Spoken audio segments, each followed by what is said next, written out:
Je le rappelle souvent, mais il n'y a pas de vendeur de rêve ou même d'escrocs. Il n'y a que des consommateurs ou acheteurs à la con.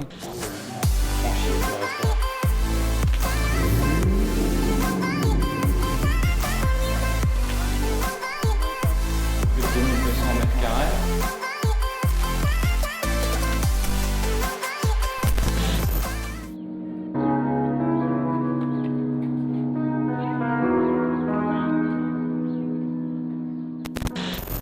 Non, c'est pas une mode. Ça fait peut-être 15 ans que ça dure. Ce ne sera pas une mode, c'est la nouvelle façon de consommer. Donc en quoi ça devrait être une mode?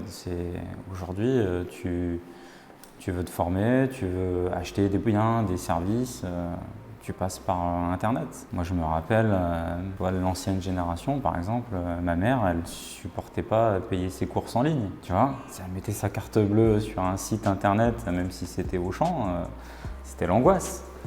Aujourd'hui, tout ce que tu consommes, ce que tu apprends, comment tu te formes, ce que tu achètes est en ligne. Donc en aucun cas, ça peut être un marché de mode. Non, il y a des tendances, il y a des choses qui fonctionnent à un moment donné, il y a d'autres qui ne fonctionnent plus. Il y a ce qui marchait il y a 3 mois ne marchera peut-être plus dans 2 mois. Le en ligne, c'est notre nouvelle façon de fonctionner.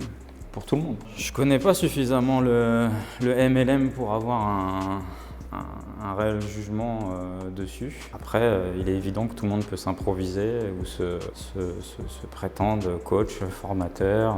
À mon sens, je l'ai souvent dit, tu peux pas tirer à boulet rouge sur des gens qui proposent une expertise, une expérience, un business, un service, si t'as pas un minimum, toi, de rationalité sur la personne qui t'a proposé tel ou tel produit ou service. Je le rappelle souvent, mais il n'y a pas de vendeur de rêve ou même d'escrocs. Il n'y a que des consommateurs ou acheteurs à la con. Et je dis pas ça pour dédouaner ou pour incriminer. Je dis ça pour que la personne entende mon discours et soit challengée par ce genre de discours que je maintiens pour se dire je dois me responsabiliser. Lorsque je consomme, lorsque je vais sur un site, il y a plein de gens qui achètent des produits en ligne, je sais pas, des boucles d'oreilles, des machins, des ceci, des cela, et puis ils sont jamais livrés, tu vois. Mais ils n'ont pas regardé, tu sais, toutes les petites annotations, si le site il est basé réellement en France, tu vois, tous ces genres-là. Tu peux pas dire ah je me suis fait arnaquer. Parce qu'il y avait un gros truc qui m'appelait comme ça, il y avait des pop-up à chaque fois que j'allais voir tel ou tel, où j'ouvrais mon ordinateur, il y avait plein de pop-up qui m'appelaient à faire ça et j'ai acheté, j'ai consommé, je me suis fait arnaquer. Pour moi, dire déjà que tu t'es fait arnaquer, c'est accepter un aveu de faiblesse. Moi, je ne me considère pas comme faible. Parfois aussi, j'ai eu des situations délicates aussi pour moi. J'ai eu des situations délicates où j'ai perdu, où j'ai fait des mauvaises affaires, etc. Mais jamais je me dirais je me suis fait escroquer, arnaquer ou ce que tu veux.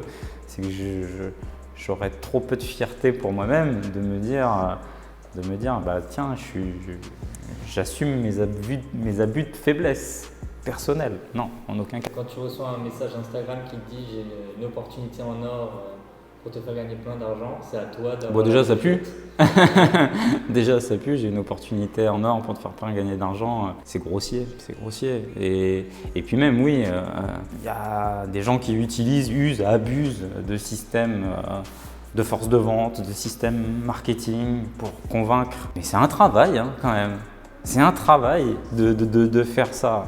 C'est abusif, c'est tout ce que tu veux. Moi, je ne juge pas ça. Je juge par contre parce que j'ai envie d'amener les gens à se responsabiliser. Eh ben, si tu suis ça, ou si tu suis quelqu'un qui t'a fait des promesses courtes, rapides et efficaces en l'espace de 5 minutes, c'est toi le zozo dans l'histoire.